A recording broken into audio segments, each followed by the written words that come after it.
Good evening. The opinions and statements voiced by our guests do not necessarily reflect the opinions of this network. Enjoy the shows.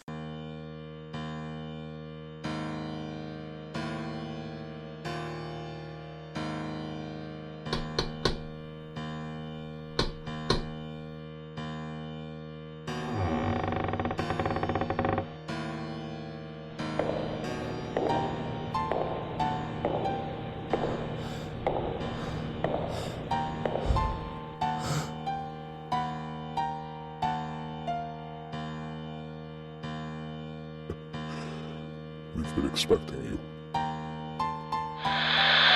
Monday, time for our maven of the supernatural, Denise Pridemore. This is the Paranormal Pride. Join to listen and chat live on WBHM-DB.com or Spreaker app. Search WBHM-DB every Monday at 7 p.m. Central for your supernatural paranormal fix. Welcome to the Paranormal Pride, where the show is about the guest and the listener.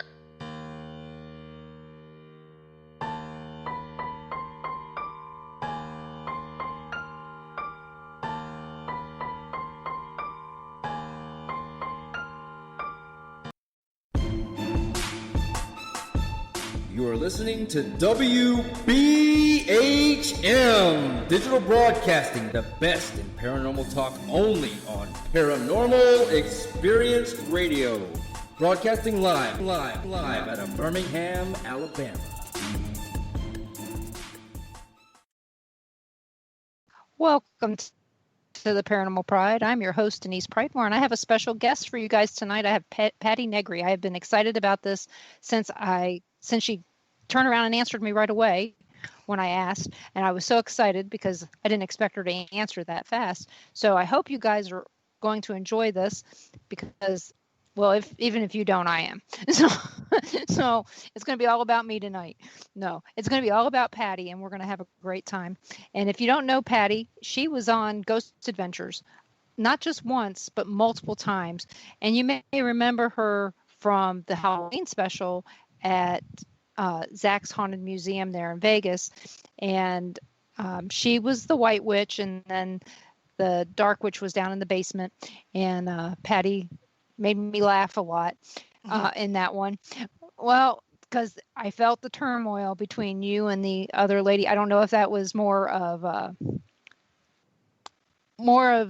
Zach going, hey, you guys need to have a little conflict, or you really had conflict. But she was a little bit weird. But I remember her from when they went overseas, but she made them feel weird anyway back then. So welcome, Patti, to the Paranormal Pride. Thank you so much. Thank you for having me. Yes, no, Zach doesn't tell us to do anything, honestly. He wants it as real and fresh, and I've done two at the museum episodes with Lady Snake, and that was all real. And like the first one was the one around the Ed Gaines Cauldron, and when Father Sebastian the Vampire was there, and Bloody Mary was there, and I had no idea that anybody was there. He just put me in that little gypsy wagon. Again, he keeps everybody separated. He doesn't tell you who's there. If I'm going into a haunted house, he doesn't tell me the history. I am kept sequestered. They will lock you. They'll leave you in the van. They'll leave you in a room. Anything they have to do. He wants it legit. Even the second one, the 4-hour special of Ghost Adventures, I knew everybody else was there. We all knew each other. Oops, sorry. We all knew each other was there. I was hanging in the room. We were sequestered together. It was great. Chris Fleming and Josh Gates and Michael and Mary and Justin Spurrier and Josh P. Warren, all these people. Lady Snake was kept at a whole different hotel. She was kept at a whole different room. He just always once said, oh yeah, and here's Lady Snake. Yeah, she was, she was kind of odd. Well, not odd, strange, I guess, is what I mean. Yeah. She made you think a little bit more about the dark side of things, and but like I said, I remembered her when I saw her. It's like I remember her from the other show, and so I always thought that was interesting. But like I said, I remembered you from your first one, and I liked you then. Oh. And I'm not one of those people that goes out and says, oh, well, this person was on TV. I need to talk to them right now. And it's just, I was getting to these, I told everybody, I said, I need to find some new guests to really get you guys thinking about stuff. So that's how you came about. Awesome. And so like for the next few weeks, I've got, well, next week I have a new guest. And then after that, I'm going to Vegas. So, well, my daughter's pregnant and she lives there. So, and my other daughter's there, and we haven't seen her since she left in September of last year. So, it's time for us to go. We're going to take the long way to Vegas through Las Vegas, New Mexico. So we're going to go to Vegas twice. Awesome. Vegas to Vegas. I didn't even know there was a Las Vegas, New Mexico. Actually, I believe that Las Vegas is actually named after it. Oh, wow. And Las Vegas, New Mexico has a very dark history as being one of the baddest Old West towns that there was at one time. And their history goes back a lot further than some of the other Old West towns to like 1600. So it's going to be interesting. And, the Ghost Adventures actually did the La Castaneda Hotel there. And we're not staying there. It's next to the train. I don't want to hear a train. When I wake up in the morning, I told my husband, I said, we'll stay at the Haunted Plaza Hotel instead. And, but we're also going through Dodge City, and a lot of the people from Dodge City went to Las Vegas. And so, hey, I'm just happy as long as we get to where we're going to see the daughter and the granddaughter, I'm happy. I mean, there's not much that's going to upset me. Although I've never been to the Haunted Museum yet. Oh, well, you're going, aren't you? No, I don't think it's open. A lot of things aren't open on the Strip still. And they're open. They are? Mm-hmm. Well, it would just depend on other things. Because, like this Strip is the granddaughter's birthday. So that's always the most important. We tell people all the time, family is the most important thing. So it is. That's what we plan on doing. And we've got to try to stay away from as many people as possible since the daughter's pregnant. Right. So that makes sense. But but again, they're not on the Strip. Know that they're all by themselves. Yeah. And I know that they're taking lots of protocols, and even when lots of people, each little tour is a small little group. But I understand completely. The museum will be there for years. You can see it next time. Well, we were going to drive by there when they were building it. It took so long to get it open. Yeah. We're going to be open. We're going to be open, and then it wasn't. And then we're going to be open, and then it wasn't. And it was like, okay. So, but we've been going for years at this point, and like I was telling you off air, we know Justin because he used to live just down here in Chinook, Kansas, and so we're not that far away from where he was living before he moved to Vegas. So, and he doesn't live too far from where my daughter lives now in Vegas. Oh, so, awesome. And he's a good guy. I really like him. We met at a paranormal conference. I'd had him on my show, and then we met at a paranormal conference, and I saved him from getting yelled at by his wife because he had just bought really expensive sunglasses and he left them on my table. And I was like, okay, well, I found him, made sure he got them back before he left, because Kansas City to Chinook is a little drive. So he always remembers me because of that. And I have him coming up to be on a show as a tribute show to a friend of ours that passed. So I'm going to be talking to him for that. So like I said, he is a good guy. I really like him. I just remember him driving all the way out there in the winter from Kansas, driving across New Mexico and all that, and taking all those roads and trying to do it in one night. One day. It's 21 hours from where we live. So for him, it might have been 20 hours, 20, maybe 19 and a half. So just watching him, drive all this way by himself, I can't imagine that. So when he moved there, I was glad. Good. Yeah, he does. He's a driver though. Because I remember one time, again, this is the Scottsdale one that we were talking about or might talk about. And I was like, oh, are you staying? Are you staying here? He's like, no, I'm driving back to wherever he was driving back. He had a cot in his car, sleep in the cot. It's like, really? Okay. He is, like I Yeah, said, he is a great he's guy. a good guy. And his son is following in his footsteps, doing a lot of technical things. So that's interesting for him. So so here's my main question to you. Okay. Is going to be right now. How did you end up on that very first episode that you were on of Ghost Adventures? Yeah, the first one was all by fluke. Honestly, I think I've shot 10 now, counting the Deadly Possessions with the Peggy the Doll Seance. So I've done 10 episodes, which is, I think, more than pretty much anybody, which is great. I'm honored every time. It's because it's always an adventure. But the very first one, I got called up. It was for Haunted Hollywood. And somehow they had called me up because they had known that I had seen the spirit of Charlie Chaplin at the bar. I used to do like ghost tours and I used to do shows at the American Legion Hall.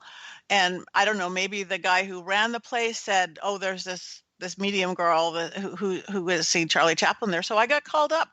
It was just like literally come over that day, just like what they, like what you did, like when you just that one person comes and gets interviewed, the one local person. But somehow I think they just kind of figured out who I was. I mean, I've been in Hollywood a long time and I've been doing a lot of I've done a lot of TV much more before Ghost Adventures. And I think they figured out that, number one, I'm a legit medium, psychic and medium. TV is my milieu. It's what I do. And so they just started calling me. It's like, oh, we need a seance here, or let's test whatever this is, have Patti show up and walk through it.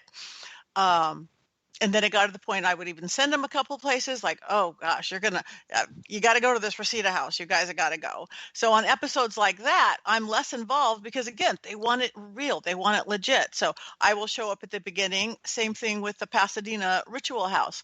Mm-hmm. They won't have me go in and tell them what happened because I know what happened, Right. Yeah, because that does take away a little bit from the legitimacy at that point because you've been there, you've done that. And when they asked me to do mine, I was an hour and a half away. But I was the tour guide, even though I lived an hour and a half away. And my favorite part, I told Ron this, when Jeff called me, I was excited to talk to Jeff. I love Jeff Ballinger. And so I didn't care about anything else. I told my husband, I said, if my part doesn't get on TV, I don't care. I got to talk to Jeff. and he's like, really? And I go, yeah. And that's how it was. So when I found out that I really was on there, because, a lot of parts do get cut. Oh, yeah. And because they do a lot of interviews and some of them don't make it. And a friend of mine, she did one for down in Springfield, Missouri at the Pythian Castle, and her part got cut, but yet it was really interesting. But they went a different route with what they were doing, and then here's one that's kind of funny at McPike Mansion. McPike Mansion. It was funny. We were listening to the show, we were watching it, and all of a sudden there was an EVP that they caught. It was my voice. I was in Illinois at the time, but not that part of Illinois. We were at Ashmore Estates that day that they taped. So it was funny that they got my voice. And I told my husband, I said, well, we've been there, for the last 10 years. So maybe it was just mimicking me. Yeah, because it disembodied you. Yeah. And the thing is not long after that, we had a lot of things happen, but it was just kind of weird when we finally saw it and we're going, that sounds like me. Mm-hmm. And my voice is very distinct. So it just really hit us that was weird. Yeah, we were in Illinois, but we were still like 2 hours away because we weren't asked to be there, so we weren't going to show up. You Right. know, that's not right. You don't do that. Right. But it was just really very interesting that that's the kind of EVP they would get. So it just, I don't know. It's just kind of weird. Um, my husband says they can sure tell that that the Ghost Adventure guys really like having you on their shows. Yeah, he says some very nice things.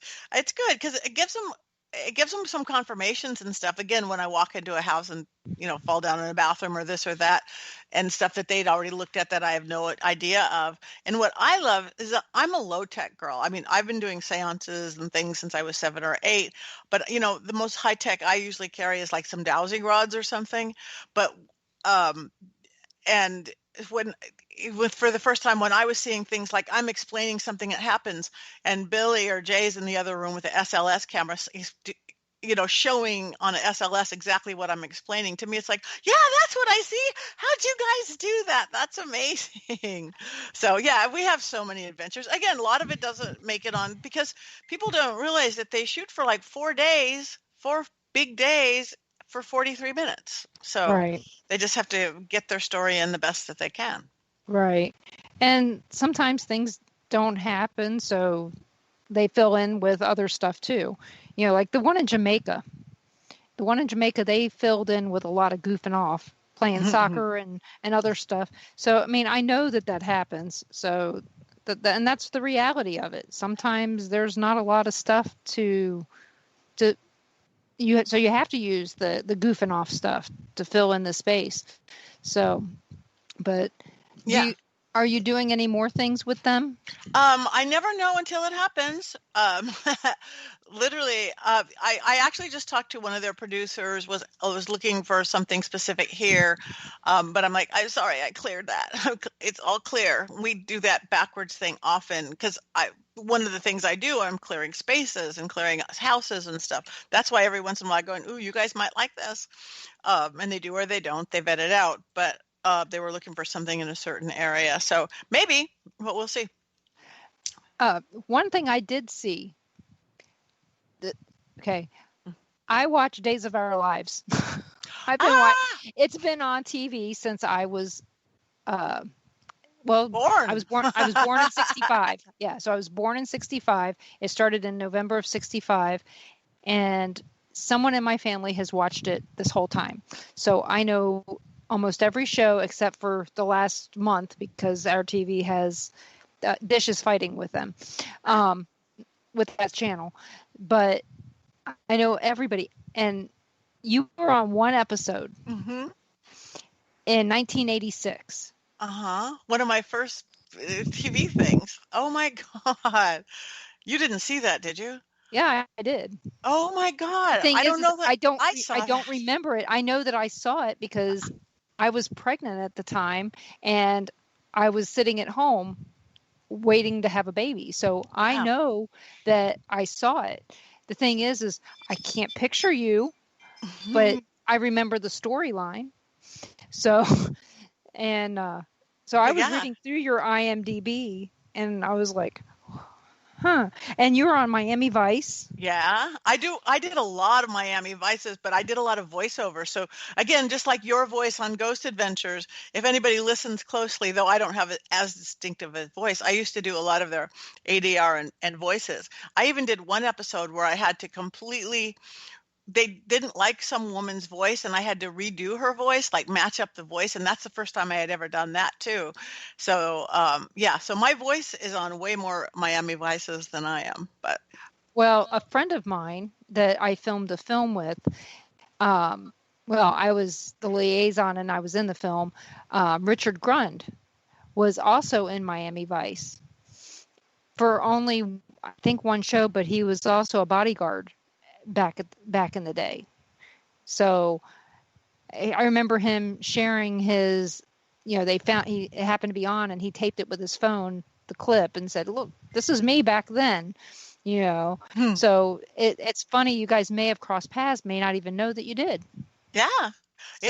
Hollywood's a small town. It's as weird as it seems, this of itself, it's a small town. You run into people again and that, oh yeah, we did that in like 1980, whatever, or 1990 something. It's kind of cool that way. Yeah, Actually. I was actually in Hollywood in 1986. Oh wow. When I was pregnant with that same kid. I was 5 months pregnant. Was the last time that I was there. My husband was working at Beverly Center. Yep. Putting in shoplifting detection systems, and flights there were cheap.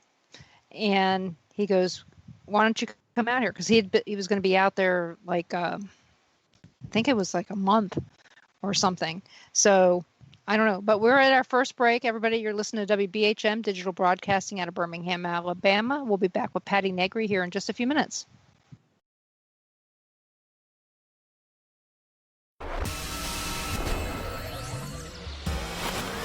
You are listening to WBHM Digital Broadcasting, Birmingham, Alabama.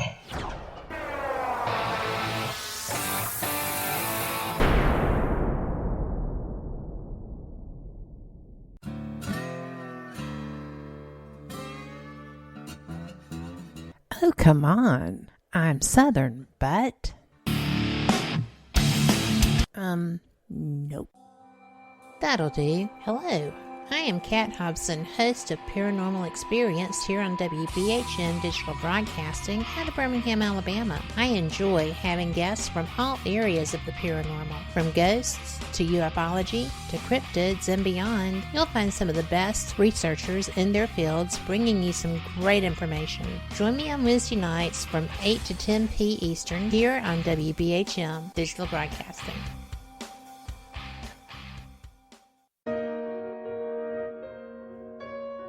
You are listening to WBHM Digital Broadcasting, the best in paranormal talk radio.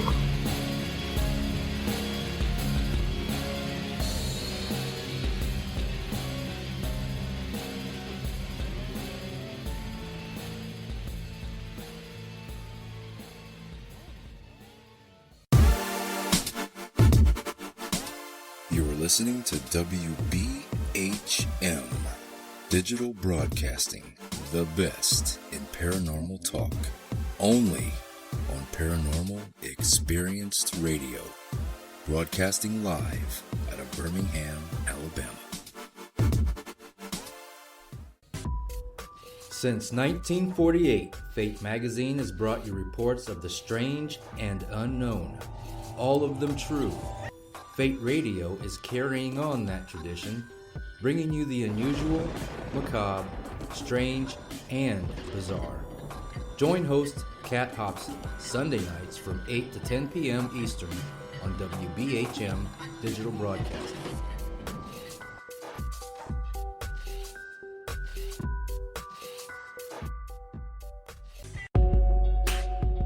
You are listening to WBHM Digital Broadcasting, the best in paranormal talk, only on Paranormal Experience Radio, broadcasting live out of Birmingham, Alabama.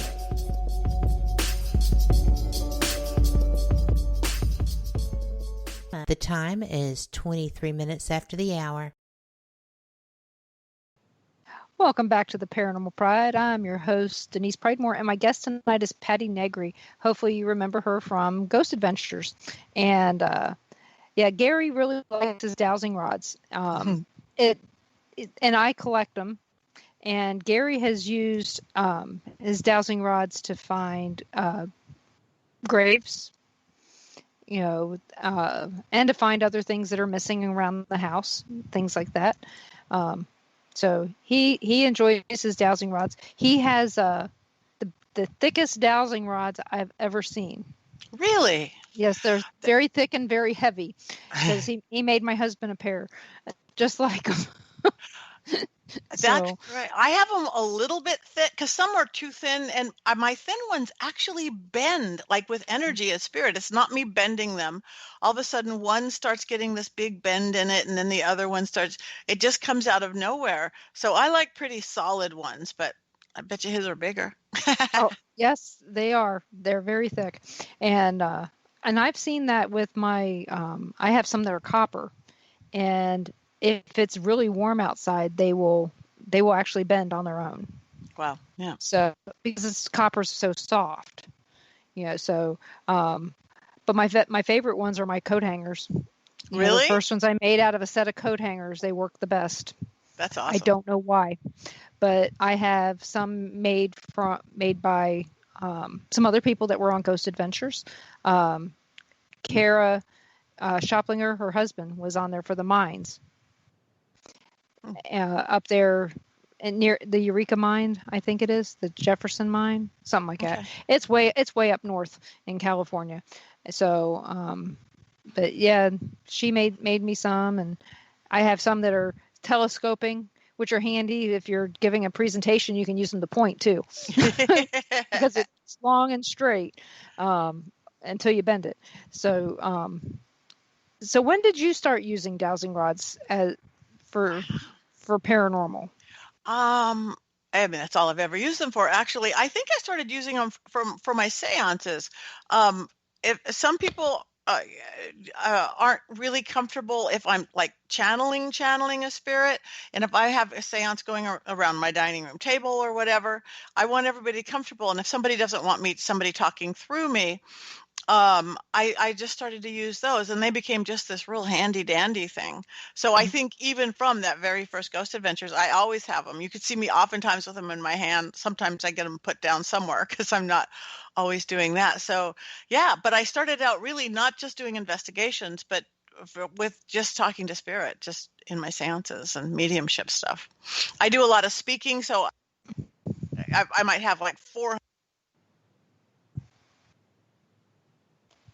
Are you there? I can't hear you. Can you hear her, Ron? I don't have. Trial.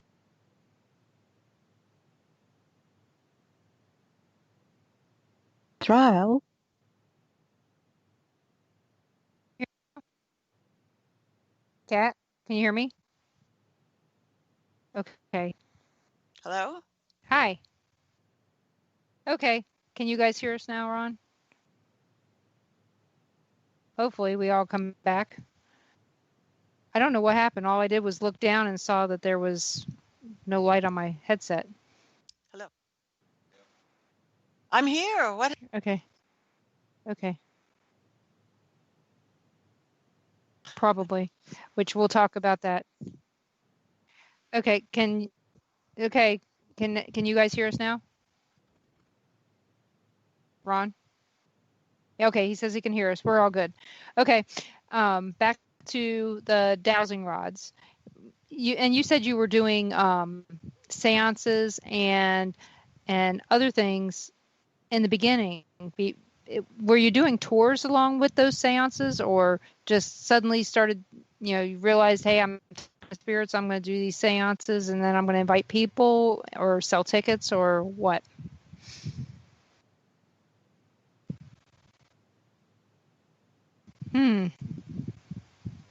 Hey, can you hear me? Okay. I don't hear. It's Can you hear me? Yeah. Okay. So did you hear me ask the question? Okay.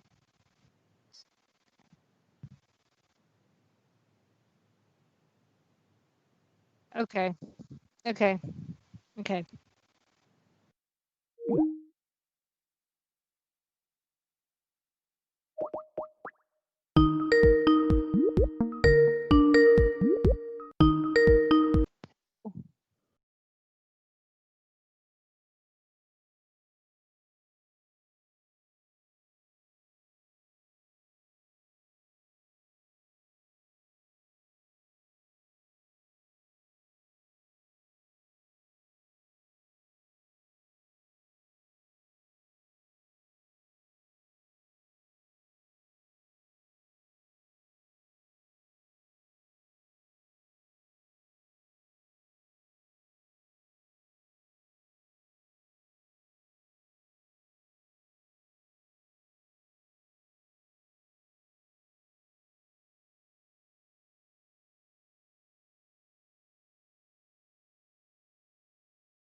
Welcome back.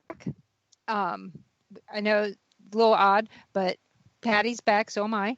And when we lost connection somehow, some way, we're going to talk about that here in a second, what it might be.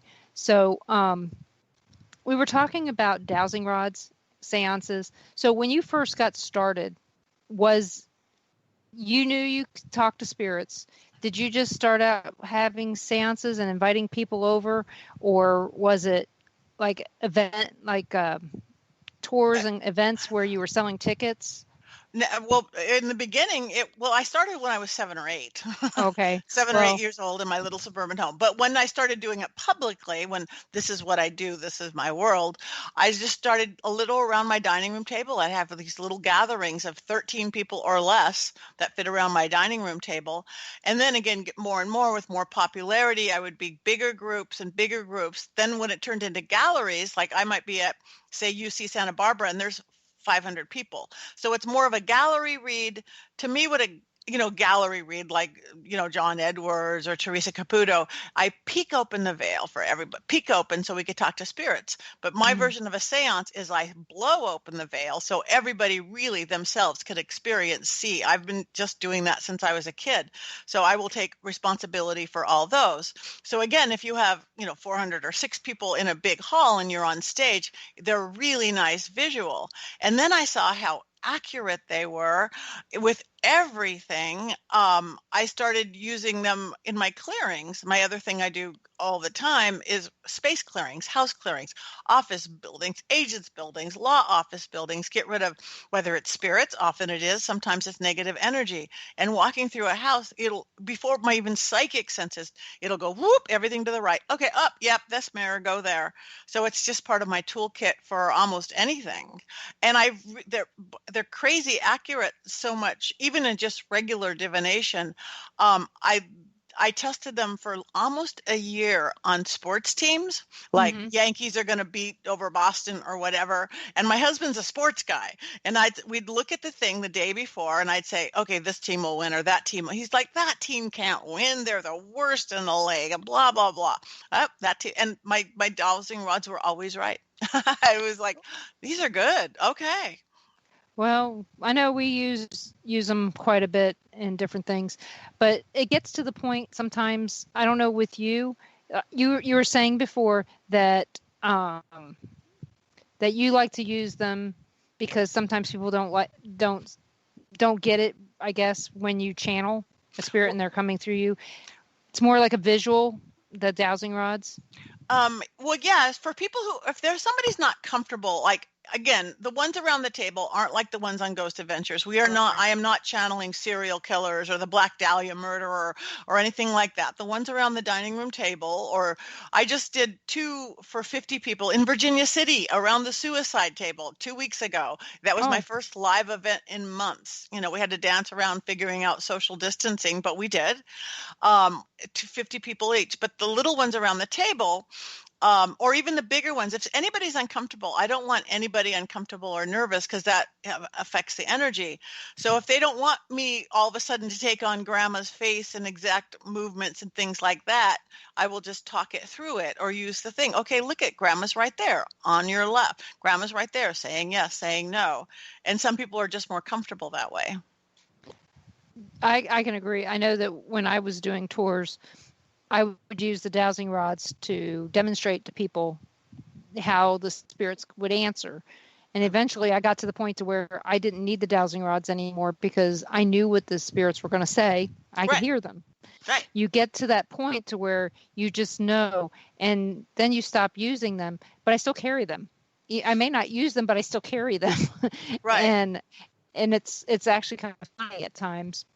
But remember I told you before the show that there was something I was going to ask you about. Yes. And it's something that happened over the weekend. So, and I think that could be what's interfering with us today. It happens every once in a while, something interferes. And knock on wood, I usually don't have technical difficulties. So keep that in mind. So, so over the weekend, I was in bed. I had woken up. The cat wasn't behaving. We have 5, but this one sleeps right next to me all the time, and she kept moving around, and it woke me up. And so I'm laying there, and as I'm looking, there is this thing. I don't really see it. Usually when I see spirits, I can see their face. I can feel who it is, things like that. This time I couldn't feel who it was. They didn't have a face. They were more like shadow, which I don't normally have. And it's bent over or knelt down next to the bed like it's petting the cat. And then it gets up and it walks away. The thing is that normally I'm not startled. It happens all the time. But this time I was startled and I couldn't go back to sleep. It made me feel like there was something not right about whatever this was that was in my room. Right. Do you have any feeling as to what I might have saw? What I'm feeling really quick, it felt like literally passing by, spirit. I don't think it was something specifically looking for you, but it feels male. It doesn't feel horribly negative, just maybe not somebody you want to have in your house uninvited. But something about the hands. Do you remember anything about the hands? I'm very strongly getting, like, whether it was like petting the cat, there's something about their hand and their ring finger is standing out to me. So I don't know if anything of that stands out to you. It was dark, so I didn't really. Only thing I know is that it felt like the cat was being petted. Yeah. I think again, their hands are, some spirits are able to do more with one. So I get strong with the cat. So I think they were. I think it's just because, what I get, you're gifted, you're very intuitive, you're very high vibrational. So I think, spirits just drafting by, they could stop at your neighbors, the next neighbors, and she could see me. Okay, I'm staying here. Well, I will tell you, we have had, my daughter, all my kids have moved out. But a few years ago, well, when my daughter was in high school, I guess it was about 10 years ago, a spirit came to our house and went downstairs. My children are also very intuitive, can see spirits. And my daughter said she looked over in the doorway and there was this woman standing there in a Papa John's shirt, a Papa John's t-shirt. And she looked over at her and she goes, "Go upstairs and see my mom." And later on that day, so the woman came up here. I don't remember much about that other than the fact that morning, it was a rough morning getting the kids out to school. And my daughter sends me a message and she goes, "There was a body found down on 311th Street. We live at 287th. And so we're way out in the boonies. 311th is even more boonies than where we are. And I just told her, I said, "Well, it's not your dad." Being sarcastic, it's not your dad. And because like I said, we had a rough morning that day with the 4 kids.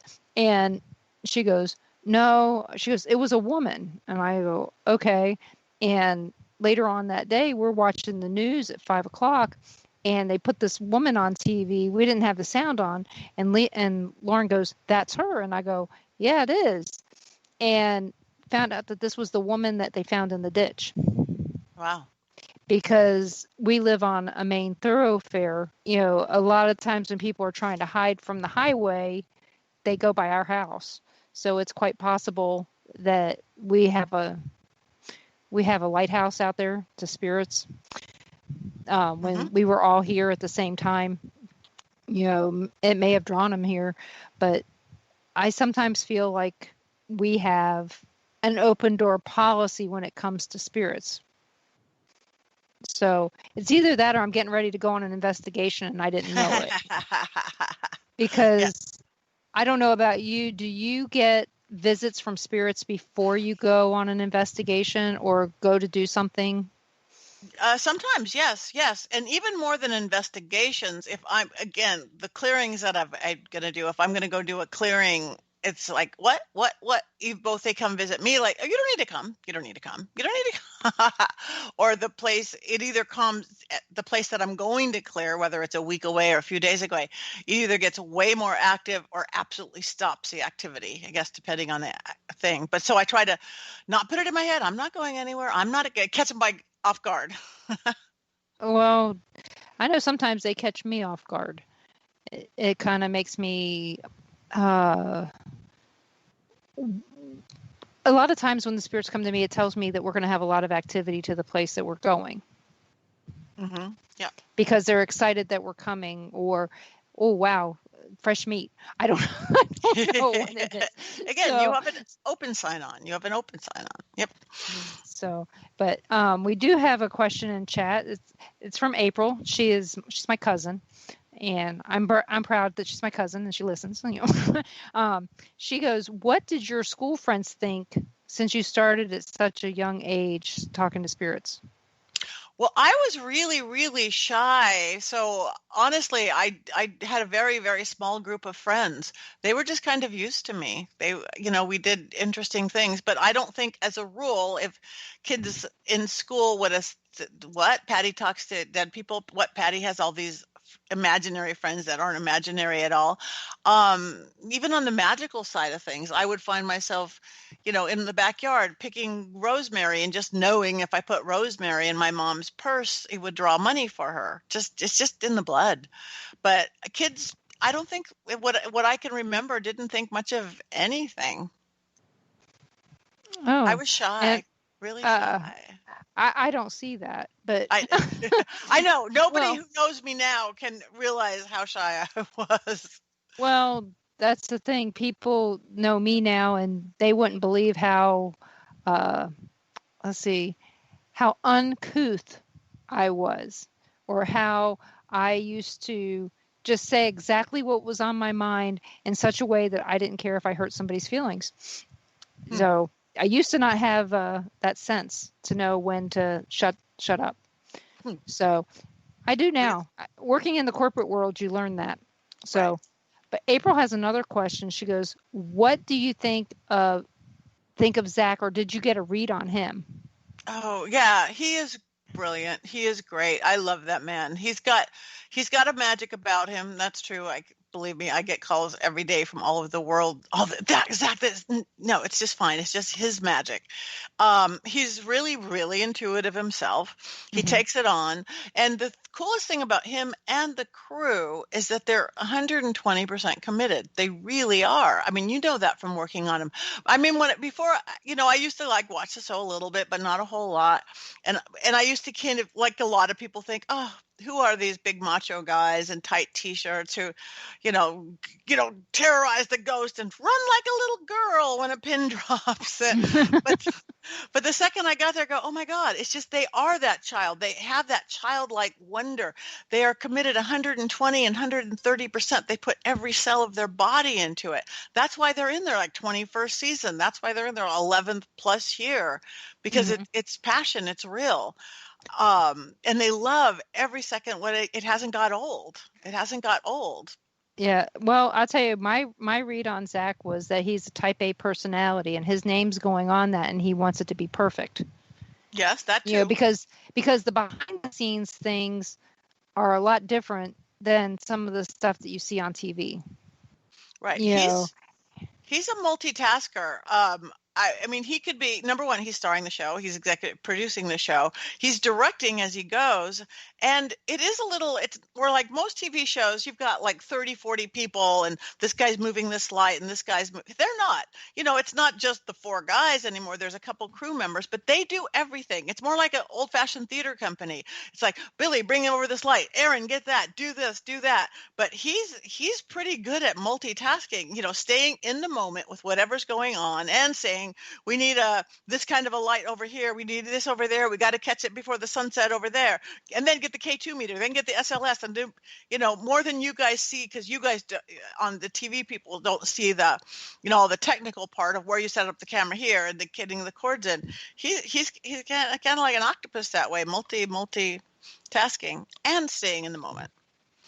Yeah, I mean, like I said, I saw what I saw just basically told me, yes, he's a taskmaster when he has to be, but the rest of the time, you know, he his name's on it. You have to realize that type A personality is going to kick in when it needs to. And Aaron is such a sweet guy. Yeah. He is, but he's a loner when he's not on camera. He wants to be alone a lot from what I saw. Of course, maybe because the time that it was, we were having tornadoes and hail and all this other crap. They probably were a little concerned. But that's just how I saw it. But, that doesn't mean I'm right. But, I've had to stand up for him. People ask me, how were you treated by Zach? I said, he treated me with respect as well as my family. And I don't care about what anybody else has to say. He treated me nice. Yeah, I have never been treated by anything but respect by all of them. When I show up, say I haven't done a show in whatever that season, it's like old Patty, it's Patty, it's Patty. All of them. They each have their own personality. They are all great. They each have their own way of how they clear everything. And they're all really close friends. It's a family, of course. Any group becomes a family, even counting the directors and the few other people in the crew and Jeff and whoever else is there, Griffin and all the guys. But again, it's passionate and they really are friends. Perfect. Well, you know what? We're going to go to our next break. Everyone, you're listening to WBHM Digital Broadcasting out of Birmingham, Alabama. We will be back shortly with Patti.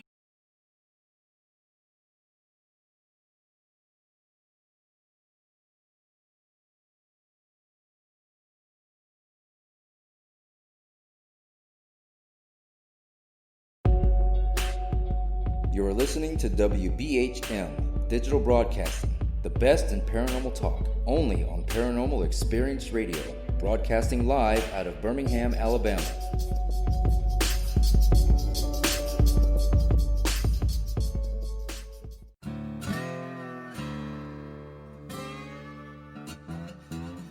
Oh, come on. I'm Southern, but... Nope. That'll do. Hello. I am Kat Hobson, host of Paranormal Experience here on WBHM Digital Broadcasting out of Birmingham, Alabama. I enjoy having guests from all areas of the paranormal, from ghosts to ufology to cryptids and beyond. You'll find some of the best researchers in their fields bringing you some great information. Join me on Wednesday nights from 8 to 10 p. Eastern here on WBHM Digital Broadcasting. Since 1948, Fate magazine has brought you reports of the strange and unknown, all of them true. Fate Radio is carrying on that tradition, bringing you the unusual, macabre, strange, and bizarre. Join host Kat Hobson Sunday nights from 8 to 10 p.m. Eastern on WBHM Digital Broadcasting.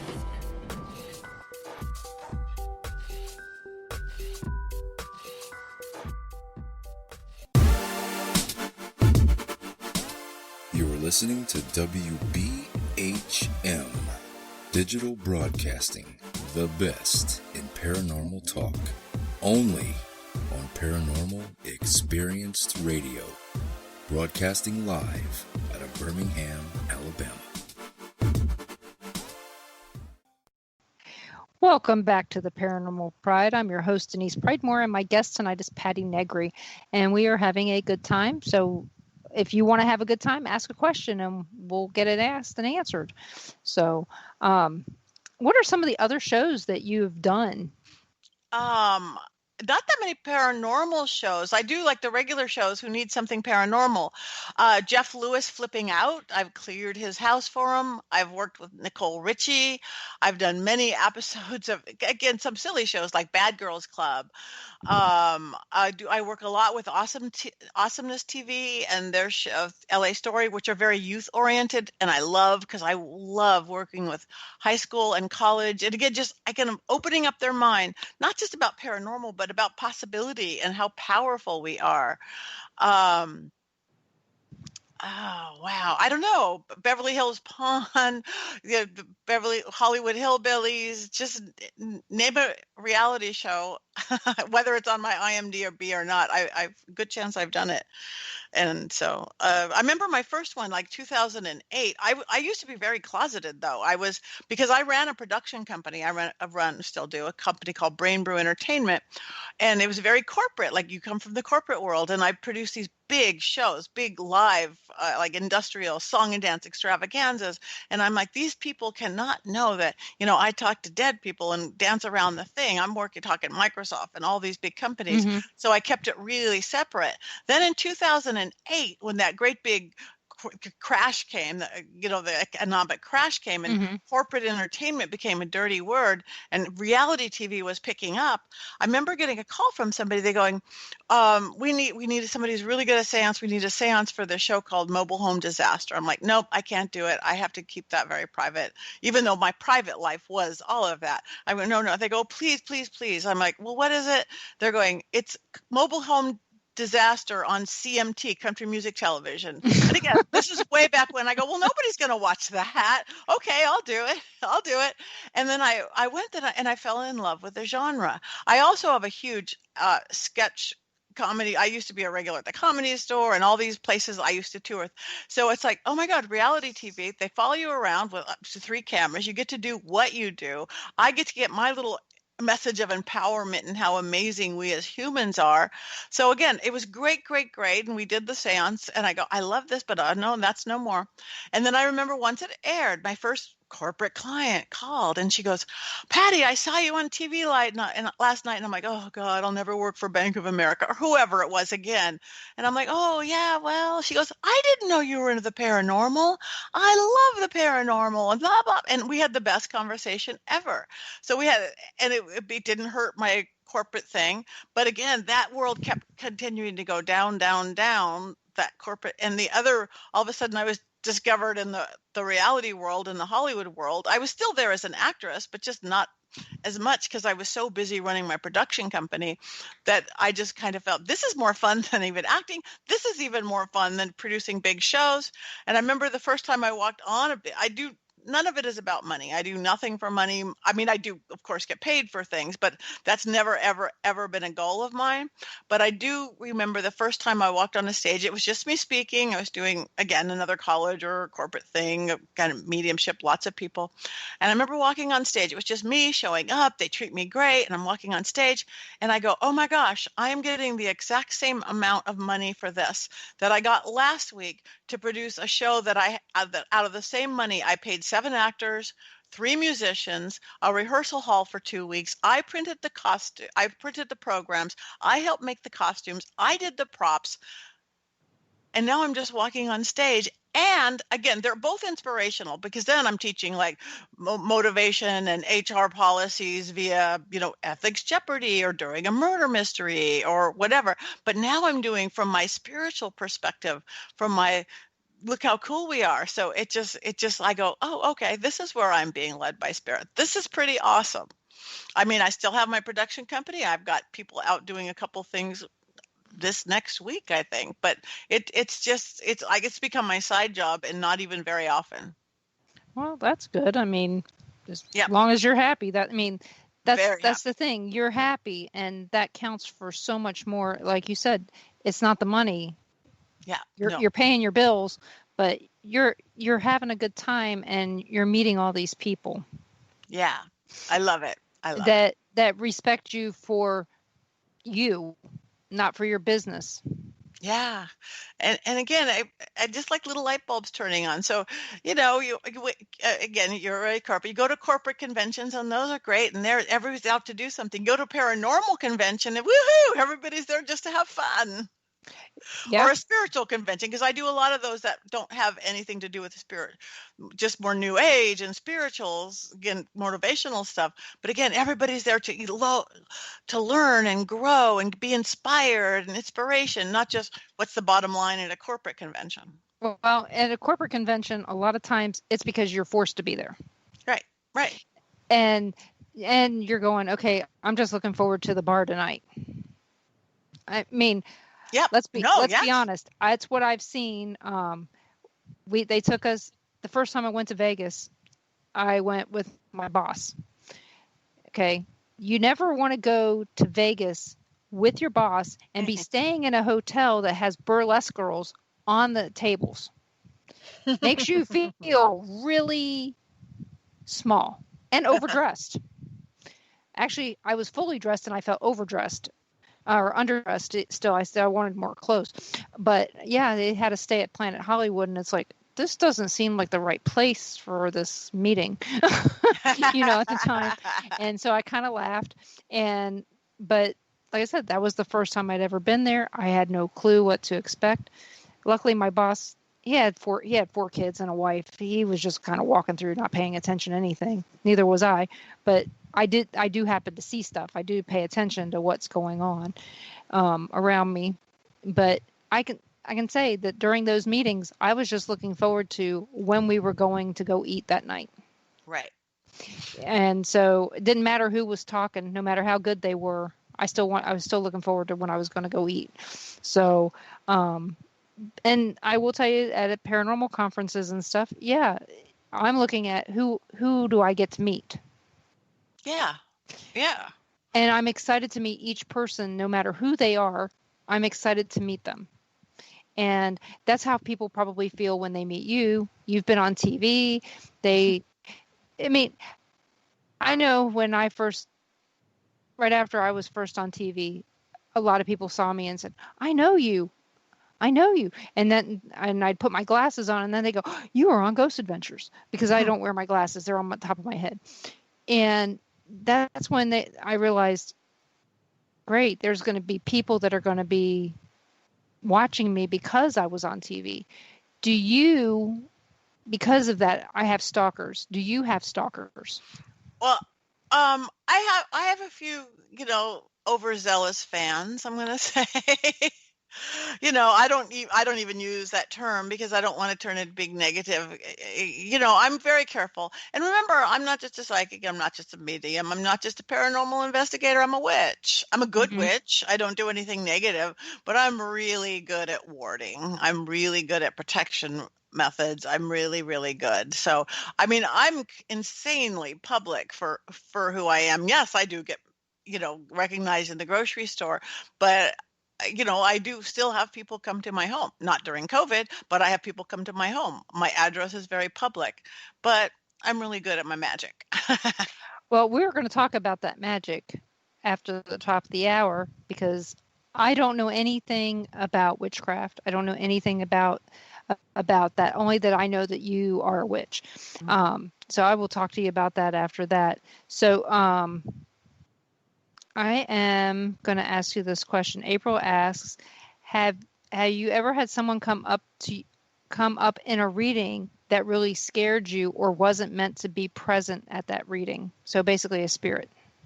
Oh, so like a private one-on-one reading, like my regular sessions with people? I would assume so. Well, yeah. Again, I'm pretty good at directing who gets to come in or not, unless we're really looking at something, like if somebody really has an attachment or something. So it's dealing with it. But I have studied for 30 plus years psychic protection. I can't talk. Psychic protection techniques, cosmologies, belief systems, science, occult science, metaphysics. I could talk to you deity in almost any belief systems or religion. So I know. And I work elementally, and one of my gifts is I see energy. So again, I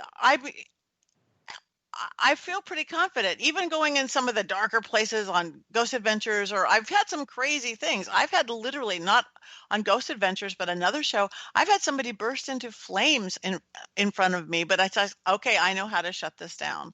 So when working with people, yes, I get scared like anybody else, but I feel like I've got all the right tools. I've got all the right education. I've got all the right gifts within me to deal with it. But yeah, even you certainly get some big old scary thing shows up. It's like, Hello. Okay, I'm not going to show fear because I know that would just feed a negative energy. I'm not going to show anger. That would just feed a negative energy.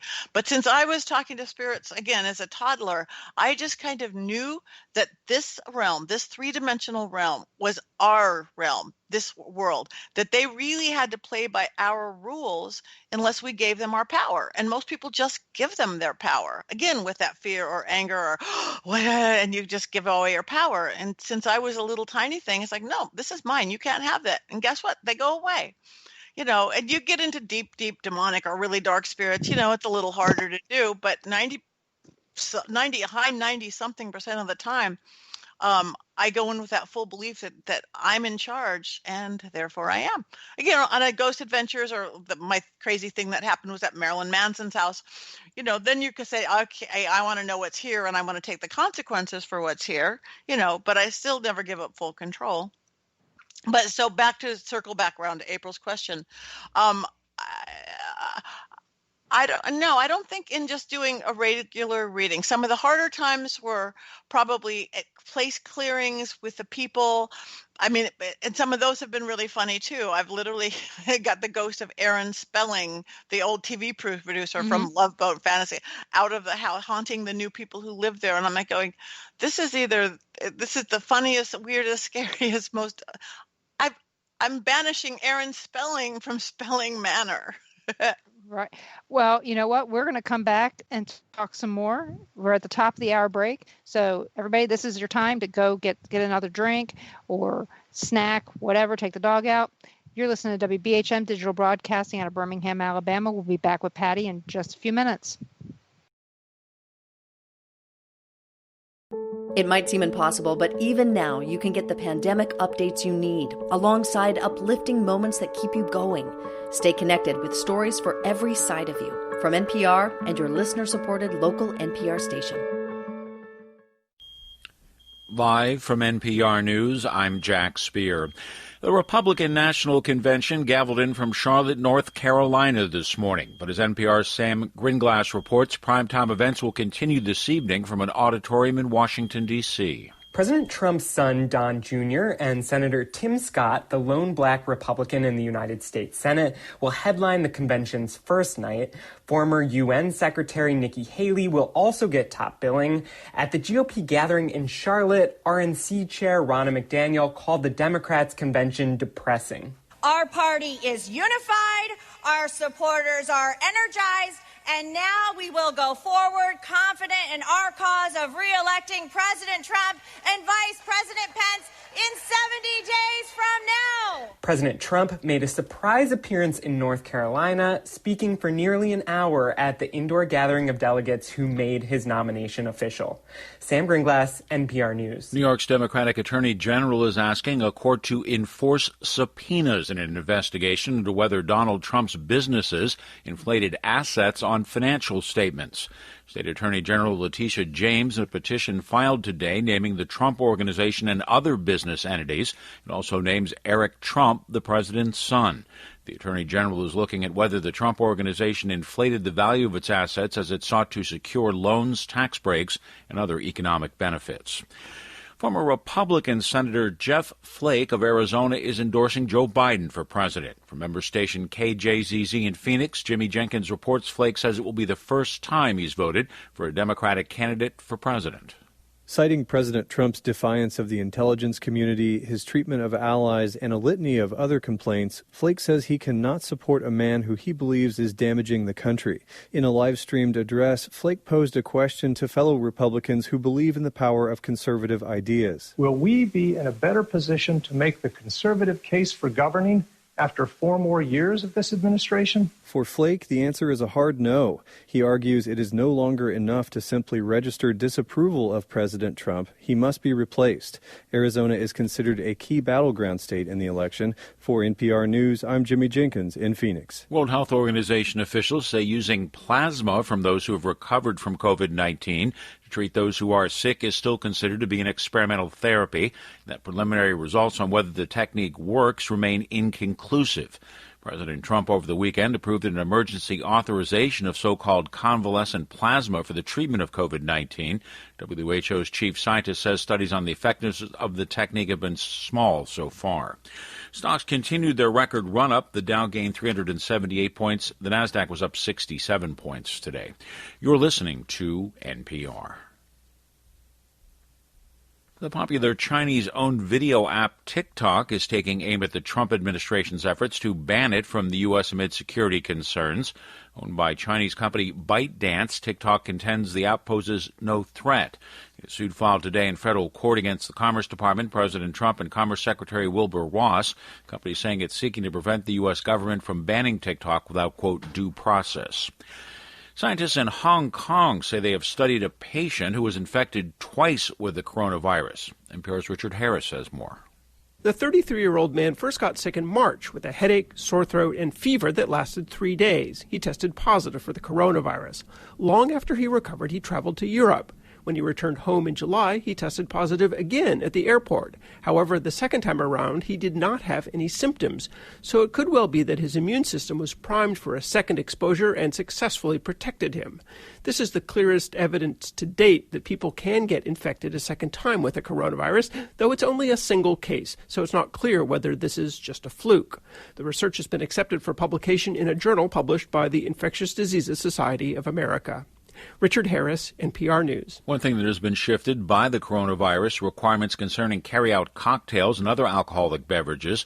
A total of 33 states and the District of Columbia are temporarily allowing carry-out cocktails during the pandemic, up from just 2 previously.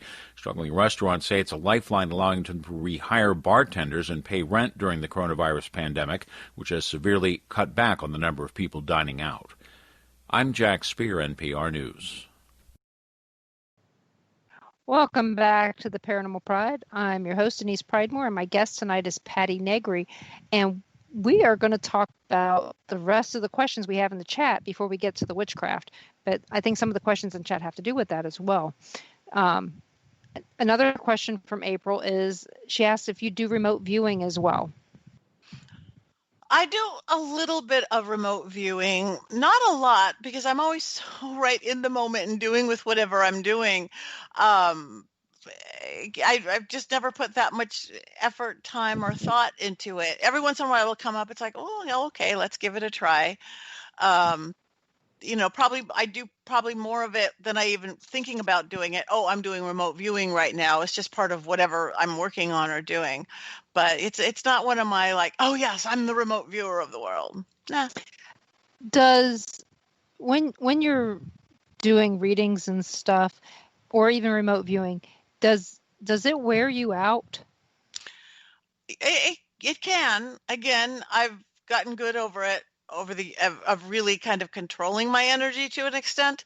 But yes, when I have something that's like, probably use the same with an investigation, or when I have like there's a big ritual or there's a big this or a big seance night, what sometimes we call, and if we go really deep, I call it ritual hangover. You feel like you've been drinking, but you haven't been drinking. This weekend I had an insane week, and I did a conference for Texas, all virtual, and I worked 13 and a half hours the first day, 16 and a half hours the second day. I forget what, 8 and a half hours the third day. Each of them was teaching workshops, doing private sessions with people in between, every single day, doing a seance, doing a workshop. And in between this full-time thing, I did one seance for a whole other group on Friday. I did one thing on Saturday and another thing on Sunday. And I thought I would be a blithering idiot today. So I think, okay, we're at night, we could do this. But I'm a Libra. I like balance. I go with balance. The other thing I do is I really know how to turn it off. My gift. I talk about dancing on both sides of the veil very much, or the crossing of the broom. And I think it makes my ability that much stronger when my switch is on, but then I turn my switch off when I go to the grocery store or do all my errands and regular stuff. I don't want to be seeing dead people. I don't want spirits talking to me. So it makes both sides stronger and makes for a really good holding on of the energy. But yes, again, if it's a really hard, say, 2-day shoot on Ghost Adventures, yeah, I'm going to be tired the next day. Well, Yeah, that does take a lot out of you. That I do have another question that goes back to paranormal type stuff. Gary asks, he's the one that I was telling you about that really enjoys his dowsing rods. He asks, is there any other equipment that you like to use if you're on an investigation or you're clearing a house? Is there something that you like to use? In an investigation, I have a K2 meter. I have a millimeter, don't use it right. The spirit box I throw across the room, but I work with people who have really cool equipment. I'm just going to say that. I have really cool equipment, and I let them carry it and I let them use it. I'll be there I'm going to use my senses, my spidey senses, and use that. Again, maybe the dowsing rod's just for pointing me in the right direction. But no, I don't. But I am surrounded with people that do. Now, house clearing, that's a different matter. I show up with two giant wicker baskets of every herb and oil and sound making chime and bell and broom. Can't clean a house without a broom and a wand. And I look like, metaphysical Mary Poppins when I show up at a house. I love a big cauldron to burn the charcoal, to burn the this. My clearings, even the tiniest apartment takes about 2 hours, but it's thorough and it's a whole new place when you're done. Besides getting rid of whatever's negative energy, whether it's illness, anger, sadness, or ghosts or whatever, then I spend as much time filling it back up with exactly what you want. Who gets to come in that front door? Only people invited in, people with respect. What comes in that window? Sunshine, this and that. So it's lots of tools on the clearings. I can see that. So now we're going to get into the witchcraft some. April has a comment. She says, I've read some more on magic in her ancient text. She's really into ancient texts. And she found one that said Ham, the son of Noah, was a magician, and they could change the sun, moon, and stars back then. And so, like I said, it's just a comment that she had. So how did you know that you were a witch? I think it's in the blood. Again, the term is just a chose because it fits best to what I'm doing. But like I said, when I was a little kid, besides seeing spirits, I just knew what to do with herbs and sounds. Even in my first seance, I knew what sounds, vibrational tones would lift the veil, what chants just came out of the inside of me.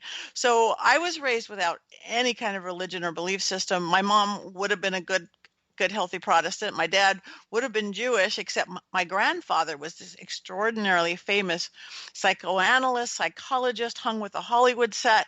He hung out with Isaac Asimov and Carl Sagan and Norman Lear, and he was practically evangelical atheist. He was the head of the Humanist Society of Friends. He thought anything spiritual or religious was a weakness in itself.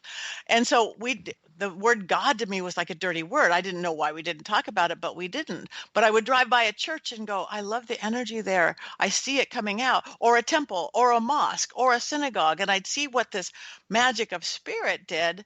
But I still think I'd never been in a church or temple or a mosque or synagogue. I think I was 13 and I wanted to go to a cool Christian rock concert because the guys were cute at some church. And I was so scared to ask my mom if I go, can I go to a church? And she's like, you could do anything you want. I was like, I could do anything I want. Woohoo. I became a seeker. So I went through every part of Christianity, from the born again, the evangelical, the traditional, everything. Okay, that's really good, but I'm more of a leader than a follower. That's not okay. Buddhism, all of that, Tibetan Buddhism. And then I discovered the New Age thing in the 80s and Shirley MacLaine. And I love all that, but it's a little squeaky. I'm elemental. I'm earthy. I need something that's earthy. And I discovered paganism and witchcraft in those early mid 80s, and I went, this is beautiful. It's just working with nature and nature's elements and nature's energy, and yes, the moon and the stars and what the cycles are, and why we celebrate by what the seasons are, and it felt right. Again, it's the same exact thing, it's shamans do, or Native Americans do, or Peruvian shamanism is. We just put a title on it, witch or witchcraft, and those even themselves mean two different things. To to be, say, a witch, it can be, this is my belief system, my philosophy. Say it's Wicca. Wicca is a goddess oriented. We follow the Sabbats in that, or there's chaos magicians, or there's something eclectic like I am. There's ceremonial, just like Christianity. The Baptists are slightly different than the Presbyterians, are slightly different than the Catholics, than the Lutherans. The same thing within pagan. So you can take that as a religion, or you can just take it as a practice. And I'm much more, yes, it is my belief system, but the practice of witchcraft to me means it is somebody who is willing to take fate into their own hands and change fate, versus just follow where being born, just gravity flows downhill. Life itself, without you taking charge of it, always will take the easiest path. And I'm never a person to take the easiest path. So it was like, oh, I like this. This is where, working within integrity, working within virtue and ethics, because that's where people who go into the craft to do a spell working, to do a ritual, it's like, if you do not know right from wrong, or ethics or integrity, that's when you're going to get in trouble. But if you know right from wrong, and you know this isn't a good thing to do, you won't get in trouble. It's working with light. It's working with love. That's all I work with. But I still can change the hands of fate as I go. So like with a love spell, a good love spell is bring me the love of my life. A black magic love spell is bring me Bob down the street, because we don't have Bob's permission to do that. And yeah, there's lots of witches or people who practice the craft that will do it. I'm not one of them. And again, so it's beautiful, empowering, self-empowering belief system where we're working with nature. We are working with the elements.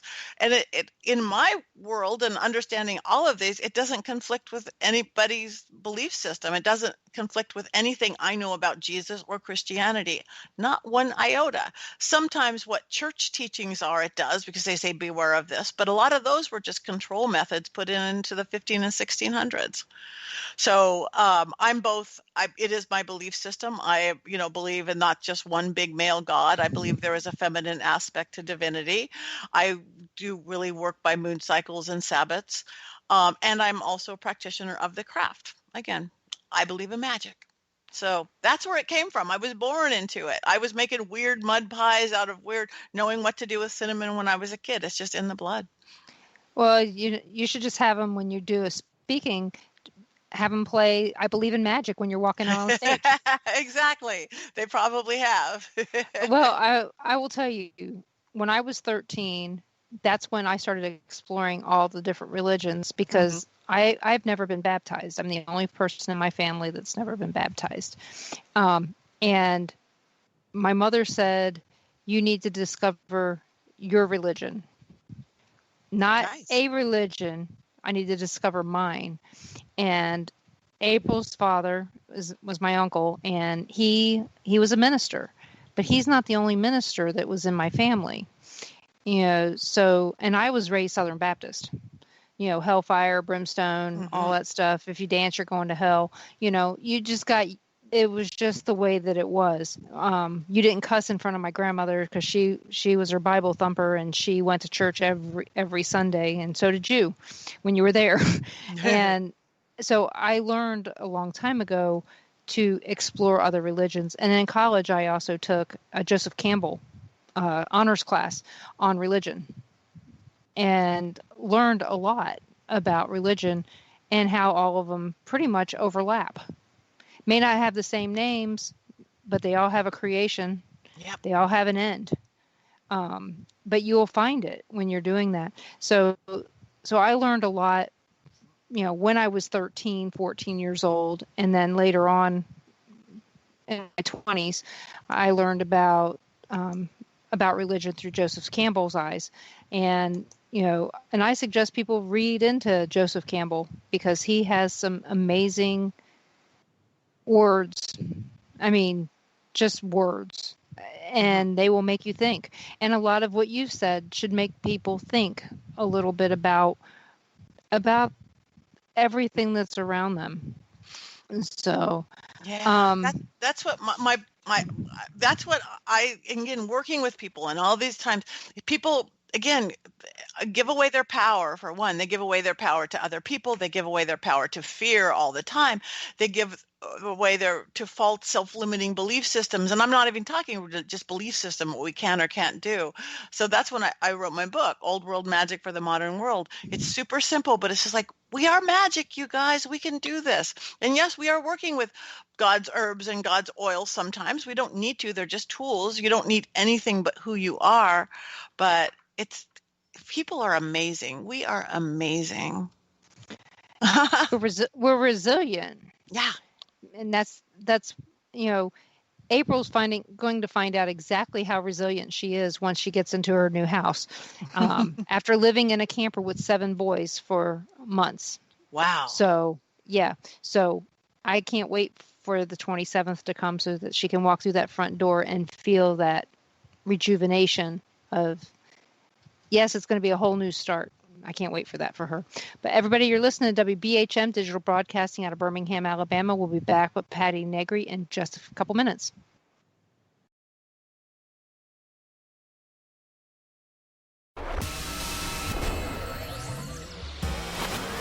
You are listening to WBHM Digital Broadcasting, Birmingham, Alabama.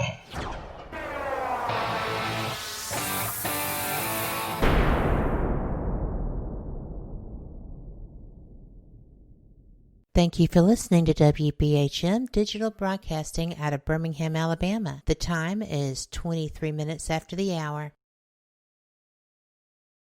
Welcome back to the Paranormal Pride. I'm your host, Denise Pridemore, and I'm here with Patti Negri. So April has another question for you. Actually, it's 3, but hopefully they all fit together. She does pretty good at that. Does divination fall under that? What kind of divination do you do? And like just using dowsing rods or other things? So she's asking about your craft and your beliefs and all that together. Okay. If when doing just divination, other than just me knowing, like you said, something you just know, that's just a tool I like to show the world. For divination, rods would be almost my big go-to. I'm not like a big pendulum person. I actually will work with, no, that's more communication than divination. No, I think I just work with spirit. I work with my own ability and dowsing rods. I have all sorts of other things, but that's what I do. But I don't consider, I guess that's part of my craft. I don't know. I don't know. I never put it together that way. I like that. Good question, April. She makes you think. And like I said, maybe being with 7 boys all day, by the time nighttime comes around, she's like, I need some adult conversation. So this is where it's going to be. So, but are you working on anything now? Another book or an event? I've got some events. Again, I just got off. It was so yucky when COVID first hit, and I had a bunch of really good things planned. Virginia City was supposed to be earlier. We actually just did that, thankfully, and it turned out so good. I was supposed to do Vulture City Paracon. That got canceled altogether. We're still doing Slaughterhouse. Television-wise, that's just now coming back. I was just getting ready to I work with Trevor Moore a lot, who's a comedian. He's a really funny guy. He was back from I think the late 90s, The Whitest Kids You Know, and he had a show on Comedy Central. And I have this thing that I do with him on Comedy Central. It's the Trevor Moore Show. It's talk show format, but every show he solves all the problems in the world in a very funny way. But he's not one of those mean comedians. The first one out, we literally did. He did a marathon. We were 24 hours live on television, and he kept me on for like 7 of them. So every hour we'd okay, we're going to solve global warming from 7 to 8. We're going to solve war from 8 to 9. We're going to solve this. And I'm kind of like his psychic sidekick on the side with dowsing rods, mind you. Yes, with dowsing rods. I use them a lot on that show. And we were just ready to go up and do another episode as COVID hit. And this whole town shut down. Hollywood has been a ghost town. The studio shut. They're just trying to get their protocols together now and come together. They're just trying to get it. But it's hard. There's insurance issues, all sorts of things. So TV's been a little bit on hold. Again, going super virtual. I teach now for a place called House of Intuition. Of Zoom classes. The 3 days I just did in Texas was all Zoom. I'm doing seances by Zoom, and they work because it's almost like a ghost meter or a ghost thing. The electronics in the computers, everything hooked by Zoom, makes them just as accurate, just as authentic. I'm getting names, places, everything is attached just by doing it via Zoom. It's crazy. Other than that, I think I just kind of got off the road, even though most of it wasn't on the road. I just did a thing at the David Oman House. We did a big 2-day thing over this weekend as well. Again, I had double dutied it. And I don't even know what I have coming up other than a lot of virtual things. Well, at least you don't have to worry about the travel part. I know. And sleeping in an uncomfortable, lumpy bed, unless your bed is uncomfortable and lumpy anyway. But because a lot of times some of the places that you're put up aren't the nicest places. That's true. So in fact, that's the reason we're not staying at the La Castaneda. I don't want a train. It may be really nice beds, but I don't need the Amtrak waking me up at 5:00 in the morning. So, do you have a bucket list of things that you'd like to do? I haven't ever written it down as a bucket list, but I have things I want to do. Travel places I want to do. Oh, that is one thing I have coming up. If anybody's interested, in May, because we're waiting till COVID, I'm leading a Game of Thrones haunted tour of Ireland. We are going to, yes, I'm so excited. This tour group, the lady who runs I don't know if you guys heard of the International Ghost Hunting Day, where everybody goes out on the same day. Those people, they have this beautiful tour company. So they've brought me in to do a Game of Thrones tour of Ireland castles. It's like 10 days, May 13 through 20 something. Oh yeah. I'm so excited. It's 8 nights and 9 days. 9 days and 8 nights. That's it. And it's about 1,700 to 1,850, depending upon which group you're going with. Because I saw Dave Spinks is on there, who's a friend of mine. Mike Ricksecker, another friend of mine, Ted Van Son, another friend of mine, and Sean Whittington. Okay. Well, they're not on this one. Mine's only 1,600. So come on mine. I think we have 10 spaces left because they do tours with different people. This one, to my knowledge, it's me and whoever else comes with me. Right. That's how theirs is too. Yeah.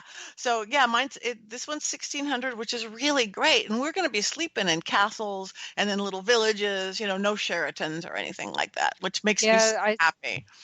But bucket list, I want to go to Turkey really bad because that's where my father's family comes from, and it's just the history it has there. I've made it as far as Greece, and it was amazing, and now I've got to get to Turkey.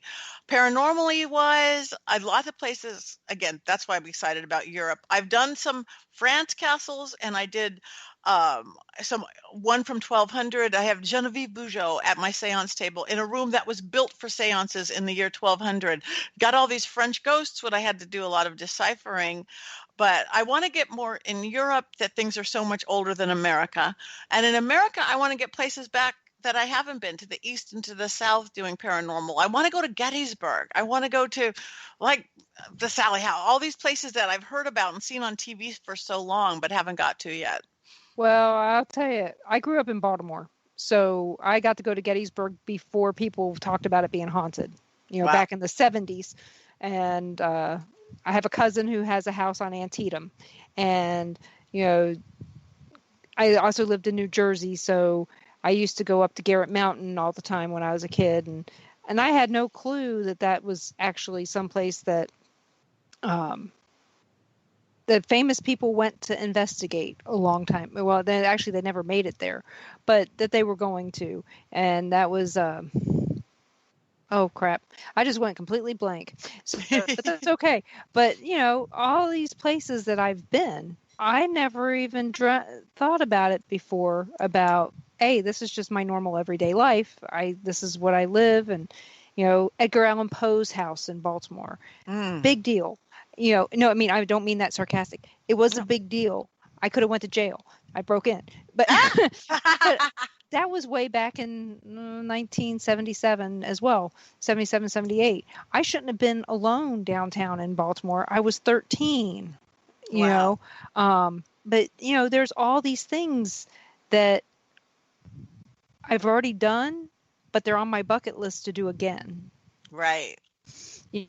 Like we've been out to the Pioneer Saloon out there in Vegas. Haven't investigated it, but I don't feel the need to, since I've already been out there a few times and I've seen some of the spirits. I don't need to go investigate it. And my granddaughter loves it. She thinks that the whole place was built for her. And that they do music just so she can dance. So it's that's better for me. We've been up to Tonopah and up, out to the Goldfield Hotel and things like that. Those are some things that are really interesting to me, the historic places. So I know you probably have the same thing, that places you just want to go back to just because it feels good to be there. Yeah, like Virginia City is one of those. I kind of like the spirits there. They're fun. Again, just got back from my second year there, and we get to go to Mackey Mansion and the Pioneer and all these places. Like doing the seance at the suicide table was it's pretty awesome, because this place, it's got the history. I've done Nevada City last year and Mullacolony Hill and a lot of the mining towns. I remember last year, I think I went to Butte, Montana, and not as an investigation. I was literally brought out by the people in the Chamber of Commerce to sadly figure out why it is such a suicide capital. And the second I got off the plane, I figured out why. It's the mining town. All the gold and silver and copper in them, all the mountains. It's right at the Continental Divide. There's 10,000 miles of tunnels under the town. And then they went to pit mining, and then now that's a toxic thing. It's like, it's a big old generator. So good is really good, bad is really bad, and ghosts are really active. Oh yeah. I mean, one of the places, Wyoming, huge suicide rates there per capita. Not that there's a lot of people in Wyoming, but per capita there's more suicides there than anywhere. And people always said that it was because of the wind, that they could hear the voices in the wind. So are they hearing spirits in the wind, or assuming that the spirits that they're hearing are wind? Right. And I mean, I remember stuff about that back in the early 80s, people talking about the high suicide rates up there. And it's like, well, how many people actually live in Wyoming? Because, it's so desolate. But when they explained it was per capita, it's like, well, it's not that many people when you think about it. But based on how many people live there, it's a lot. Right. So that just makes you wonder. And, I don't know. I could go on all day about that. Another question from April. She would like to know if you can share anything on the power of the circle in rituals. Oh, the power of the circle. Well, it's a delineation line for one, whether you're putting a protection circle around it. If you're working elementally, it's that's when whatever you in magical practice, you always work off a compass. A literal compass. It's a map, because your compass is your roadmap going in and out of the veil, in and out of magical places. If you're working, whatever you put in the north of your compass, that's the what you're working. If you put earth in the north, you're working an elemental earth based, and that's what I usually work. Earth of earth, fire of earth, water of earth, air of earth. If you work an air based system, you would put air in the north, so it's a spirit base. Fire of spirit, fire of air of fire, air of water. So a circle is a delineation point. So even if I'm casting a circle for the seance, that again, no bad spirits are going to get in, only spirits we invited, good and light spirits, or if you're doing a ritual of some sort. So that's basically what it is. It's, yes, you could do, we're doing a big protection circle to do this thing, but it's boundaries. It's boundaries. And so the power is just in the boundary you're creating. Makes sense to me. Just like a lasso for the kids, April. Yep. It's a circle. Lasso those little suckers. So yeah, if you were looking in the chat room, Ron said he can't wait he wants to go to Ireland. Yes. But I think it's going to be more around our 38th wedding anniversary as opposed to this coming year. So we got a new baby coming in January in the family. So we know that we've got an extra trip to Vegas. So that takes a little bit of money driving out there, but who cares? I need the money for that. Yeah, Ireland will always be there. It will always be there. And I think I'm working with this beautiful tour group, again, who does these great things with paranormal people and stuff. We're planning things already for other things. So maybe 2022 we'll do it again, because she has all sorts of great Ireland tours. And she's a native. She's got the strong Irish brogue. She sings traditional Irish songs. So you're getting the real deal, not just some tour guide from wherever who goes everywhere. Yeah. My husband's shaking his head and giving me the thumbs up. So it's on his list. So because Ireland's been on his list, not only that, we also do the other kind of spirits too. We like distilleries. Oh, me too. and so and it's funny how so many distilleries are haunted. Why do you think? Well, who knows why, but I just know that there's a lot of, like the ones in Kentucky seem to just have a lot of, they put their life into them. Yeah. And we've been to so many at this point. I can't even keep track of how many we've been to. I just know which ones are my favorite at this point. And the thing is I don't drink a lot. Ron's really likes his bourbon, and I'm more of hey, give me something flavored that's kind of light and fruity. I'm a light and fruity girl too. And but I always tease everybody that we go on our Spirit and Spirits tour. I find him a distillery, and I find me the ghosts, so that we can do both things at the same time. That's perfect. So, and we were just looking at trying to figure out if we could hit any distilleries this time, but the Las Vegas distillery is closed still, and the the Boot Hill Distillery in Dodge City, Kansas is open. We're going to go there. And it's actually in an old building that used to be the jail back in the days of Doc Holliday and, back in the Old West days. Mm-hmm. And, they have there a tribute to the Gunsmoke show. I don't know if it was taped there or what. I don't want to know too much about the history before I get there, because we're going to take a walking tour, and the walking tour should give me the history of everything. And the whole walking tour is basically, it's on your cell phone. So you don't have to go and pay for a tour through the Chamber of Commerce or whatever. They provide all that for you, so you can just walk around and check it out. That's awesome. So I've never been. All these places that we're going before we get, except for one, that before we've been to Las Vegas, before we get there, we've never been. So we're just trying to find a different route to get from point A to point B. Mm-hmm. And because one of those routes is fire. I-70 is closed due to the Pine Gulch forest fire. And of course, I don't know how many forest fires there are right now, or wildfires, but there's a lot. My whole northern half of my state is horrible. Speaking of wineries, not distilleries, I was talking to somebody yesterday. She is surrounded by those fires up in the wine country, Napa, Sonoma.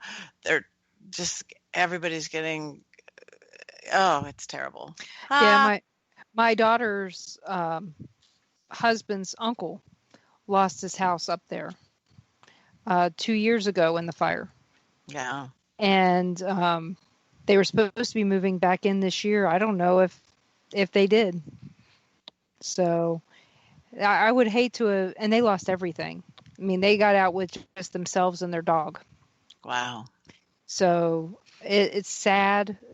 I wonder how much the fires draw spirits. I'm sure they do. Spirits get affected. Spirits to me get affected by what's going on now with this whole pandemic. Spirits are a little kind of edgy, just like people are. I know my friend Bloody Mary in New Orleans, the voodoo queen, she said the spirits after Katrina they went dead. Not they went dead. That sounds funny, doesn't it? They just went quiet for a while, just like, because, both sides of the veil. So I'm sure they're affected by fire. I'm sure. Well, one of the theories that we had was that all these people now suddenly working from home are now finding out that there's sounds in their houses that they didn't know about before. Yep. That their homes were haunted and they had no clue, which would explain 2 phone calls that I received over the weekend from different people about their hauntings. Of course, they don't realize that Kansas is quite a distance from Illinois. I mean, let's be honest, it is a little bit of a distance. But, that's one of the things that people are discovering is this is different than when you were working in the office, where you're now hearing what's going on in your home. So yeah, I've had the same weird. thought. So great minds think alike, because I thought the thing is people aren't used to being home, and everybody's always in a rush, and people aren't in a rush. A lot of people just aren't working at all, and it gets that sense of urgency has just gone away, and it's like, wow, look at what's going on. It is odd to see how everything has. I mean, we used to sit here and at night we could look out the window and you'd see cars going. I mean, not consistently, but enough to where you noticed it. And then during the pandemic, after 7:00 at night, you wouldn't see a car. And like I said, we live on a main road. And so it's unusual to see nothing. And I guess it was kind of nice for a little bit, but we actually were walking on the road and we only had 1 car go by us one night when we were out walking. So that's unusual. My daughter took some pictures. She lives her boyfriend lives on the strip, or right like a block off the strip. And she took pictures and it was kind of scary looking to see that. I mean, I expected to see tumbleweeds going across, because it looked so quiet. And we've decided we're probably going to go over there and see what it looks like. But they're opening the Mirage this weekend. That's another hotel that's finally opening. And my other daughter works for MGM, and she's been laid off this whole time. And my son-in-law worked for Caesars. So when 1 in 5 hotels or casinos is open, that makes it hard for everybody knowing that what's going on. So I don't know. It'll be different. I wonder if they've had more reports, the cleaning crew, if they've had reports of new hauntings that they didn't know about because it's so quiet. I bet you they would. I bet you. My favorite place to go talk to the maids and the cleaning crew is the Queen Mary in Long Beach. Besides whatever tours they do, they have both, kind of fake fun tours and then legit tours. But the Queen Mary in Long Beach, but the best place, go talk to the housekeeping staff while they're changing the rooms. They have the best stories. They will let you go into the rooms when it's between people. So that would be a really good thing to talk to some of these places. Again, they're less busy. Even the staff is less busy. Oh, yeah. And I'll tell you, we talked to the cleaning staff at the Lump Mansion. And I'll tell you, that is probably the cleanest place I've ever been. You didn't even get a dust orb in any of your pictures. But everybody, this is our last break. You're listening to WBHM Digital Broadcasting out of Birmingham, Alabama. We'll be back with Patti Negri in just a few minutes. So get those questions in the chat so we can get them asked.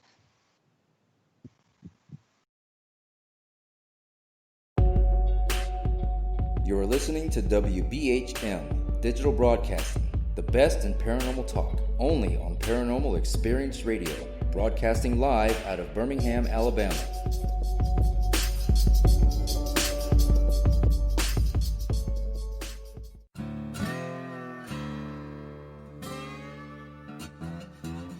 Oh, come on. I'm Southern, but...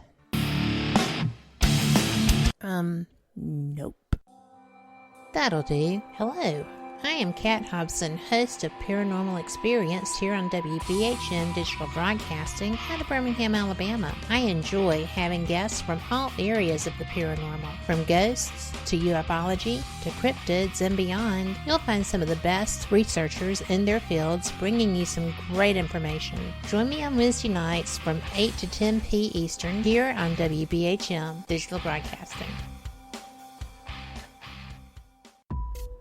Since 1948, Fate magazine has brought you reports of the strange and unknown, all of them true.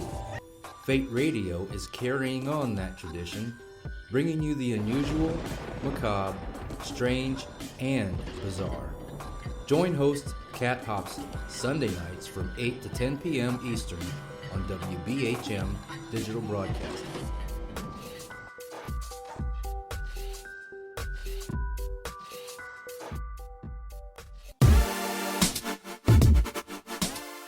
Listening to WBHM Digital Broadcasting, the best in paranormal talk, only on Paranormal Experienced Radio, broadcasting live out of Birmingham, Alabama.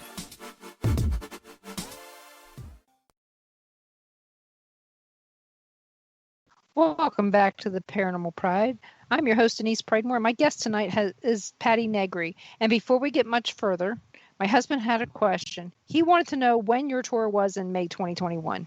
Oh, it is. I believe it is May 13 through May 21.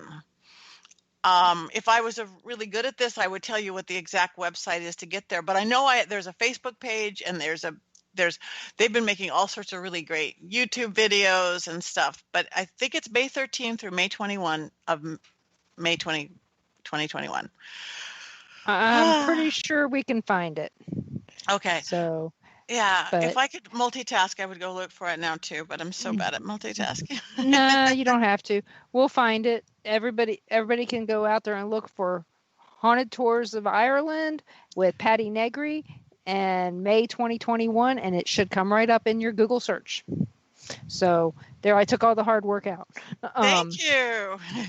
So if anybody wanted to find you, besides on Ghost Adventures, where would they look to find you? The best place to find me is on my website, pattinegri.com, PattiNegri.com. And from there, you could get everywhere. You can find my YouTube page. You can find Facebook. I'm Patti Negri, or my main one is Patti Negri Psychic Medium. Instagram, I'm Patti.Negri. Twitter, I'm at Patti Negri. I'm pretty much just me everywhere, even LinkedIn, which that's so businessy, but I do it anyway. But yeah, Patti Negri, just again, Google me like you said, or just go to my PattiNegri.com. And thank you, Denise. She put it right there on the thing. Yes, Geister Maria Schmidt. Yes. Look at you. You guys are like detectives. Well, she called me one time about a house being for sale, and she wanted to know more about the house and wanted to know if it was worth $1 million. And I said, no, it's not. I said, the people are high. and she goes, are you serious? And I go, yes. I said, they're basing the value of that house based on the fact that the Villisca Axe Murder House is sold out all but 5 days a year at one point. And it's not now, but it used to be all but 5 days a year. And I said, they're assuming that you're going to get $475 a night, all but 5 days a year for the house, and that you're going to be booked the whole time. That's why they're asking for $1 million. I said, the fact is that the house is only booked maybe 25 nights a year. Oh, wow. And she goes, how do you know that? I said, I've been the tour guide there for 6 years. So I knew. And so I mean, yes, I was very, very loyal, but I'm still very honest. You cannot sell a 1,200 square foot house for $1 million. There's no way. You're not going to get a loan for that. There's not going to be a business loan for it. You don't have a business plan. It ain't going to work. I'm sorry. And if the really nice house across the street that's a bed and breakfast that used to be the governor's mansion won't sell for that, your little 1,200 square foot house isn't either. So, and especially since it had water rot in the plaster. But, nobody wanted to hear what she wanted to hear what I had to say. And other people were like, well, it's for sale. It's haunted. And it's like, yeah, but it's a ripoff. So, you just can't do that to people. So, yeah. Well, no, honesty is always the best policy. It is, because, no matter what, karma does exist, whether it's in, the pagan rituals, or if you're Christian, one way or another, you're going to pay the price. Yep. It's cause and effect. It's science too. It's cause and effect, action and reaction. Mm-hmm. That's why somebody who does curses and hexes, it's like, you've created you're sending out, that means you live in a world that you can be cursed or hexed. Again, you're creating the world you live in. We do every day. Have you ever had an attachment? One time. It was really short-lived, and it took me off guard. It was years ago, right across the street from me. Again, I live in an old area of Hollywood Hills.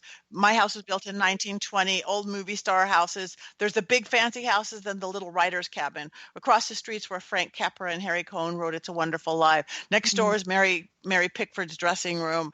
And from the house across the street, the girl had gone through, I'm not going to say who she was, a famous actress, had gone through some down times and alcohol and got all these attachments and things. And I tried to help her all the time. But something literally rolled across the street and down into my house. And all of a sudden it's like, oh, this isn't me. This is not me. This is not me. I had a friend come over and help me with it, but it just caught me off guard because I wasn't out on an investigation. I wasn't doing a clearing. I was wandering around my house and my guard is let down for a moment. That's it. What was your house ever featured on another show? It's featured on a lot of shows, yes. I mean, because I thought I saw something similar to your house's story on like a haunting or something like that. No, by use my house, I've never had like my ghosts or things on a haunting. It's shot a lot of things. They're coming here and we're doing whatever we're doing. Even from Clean House decades ago, Niecy Nass came and cleared out my costume house in the back. But no, it has never been on like a My Ghost Story or My Haunted House. Okay, because like I said, I saw something about your house, but I don't remember what show it was on. Yeah, it's on a lot of shows. But you were there. You were there. Let me see. Oh, I can't even think of how many. Like I said, Yellow House, White Picket Fence. You're good because you. Like I said, it'll come to me when I least expect it. April has another question. She asks, crazy question, but how much is real magic in Hollywood in shows like Harry Potter or the TV show Magicians? Oh, how much is real magic? Well, Harry Potter is that's a TV, that's a movie, right. That's a TV show. That's not real.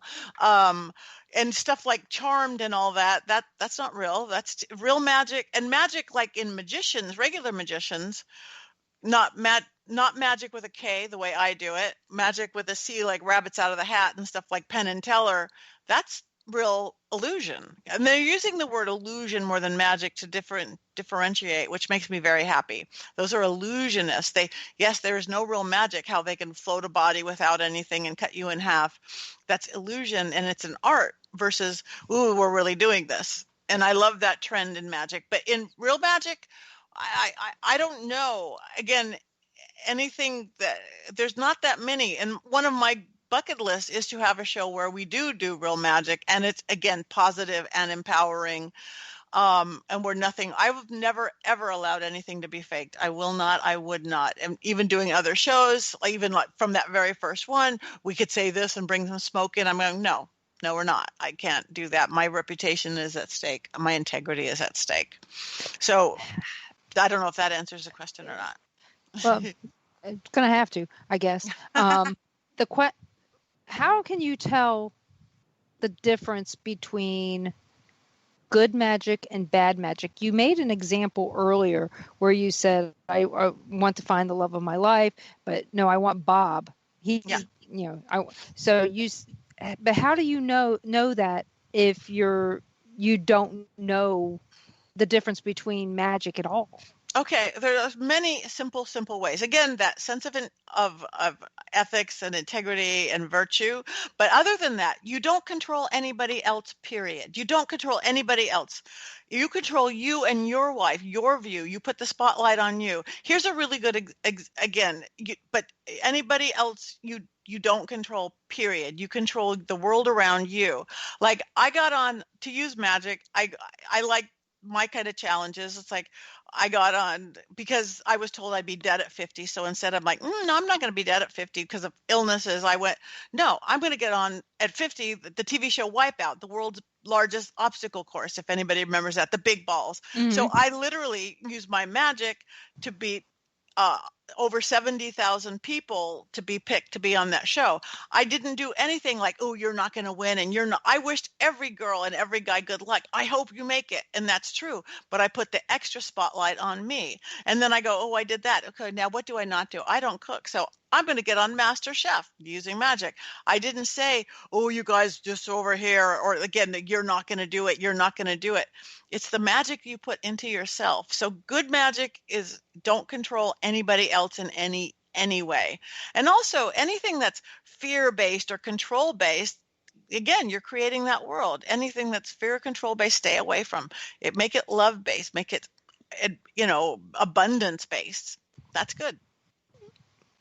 Well, you should have said, if you didn't know how to cook, you probably should have gone on Worst Cooks in America. But see, no, that would have been easy. Oh, okay. That would have been too easy. I wouldn't have need magic for that. And then I went, okay, what have I not done yet? What's really scary? What do I not do? America's Got Talent. Okay, I'm going to do America's Got Talent. And again, and I don't have any of those talents, though I'm an ex-dancer, dancing, singing, what they do. So, next thing I know, I beat another 100,000 people because they tell you how many people, the big auditions nationwide. And here I am on the Dolby Theater with Howie Mandel psychically reading his Dob as we're rolling around on the floor wrapped up in a dogs laughing hysterically. So I've beat odds by literally 70 to 100,000 3 times so far. And it's like, that's good magic because, again, I didn't do anything to anybody else. I didn't do anything to keep anybody else from getting there. Right. You just put positivity out there. Yes. Speaking of Got Talent, Asia's Got Talent. Did you ever see that Rihanna? I don't think so. You need to look her up. She's got long dark hair and she kind of reminds you of a horror movie. And she's an illusionist, but she is great. I mean, she's creepy, but she's great. I do know who she is. Yes. I saw her on, I don't know if it's Penn and Teller or one of the other shows. Yes. There's another show, and she looks like she's from The Ring or one of those shows. Yes. Yeah, she's awesome. I just thought she was great. And I told Ron, I said, if she ever does a show in Vegas, I'd like to see that. Because I've never been to a show in Vegas, and I stalked Donny Osmond since I was 14 years old. And I still never, I went in there every time I went to the Flamingo, they weren't in town ever. And my son-in-law worked for Caesars. I told him, I said, you're supposed to get his autograph for me. If you really love your mother-in-law, he goes, I don't get called over there. I was like, liar. But yeah, but that's one of those weird things that I tease my family about. But yeah, she was just amazing to watch the things that she did. I mean, how she scared the living daylights out of Simon Cowell, but I don't think she was the first one to scare him, but the way that I think that's what he was on.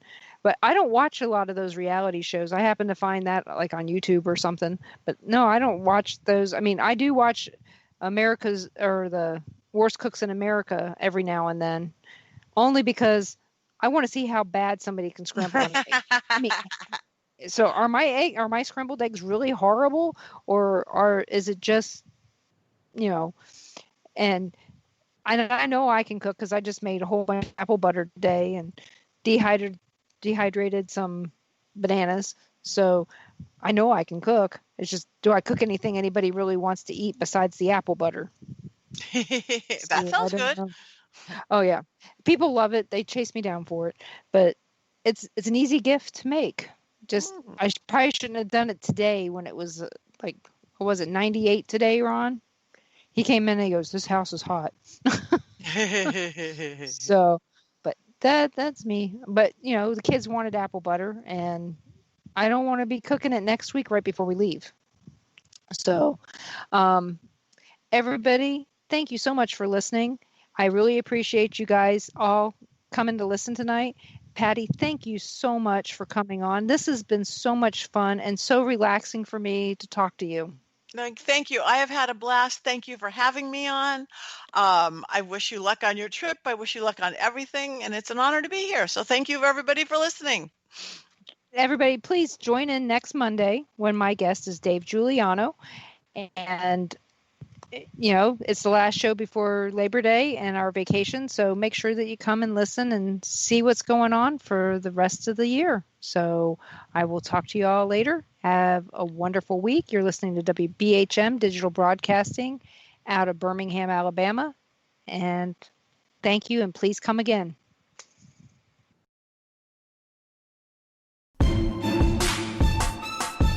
You are listening to WBHM Digital Broadcasting, the best in paranormal talk, only on Paranormal Experience Radio. Broadcasting live out of Birmingham, Alabama.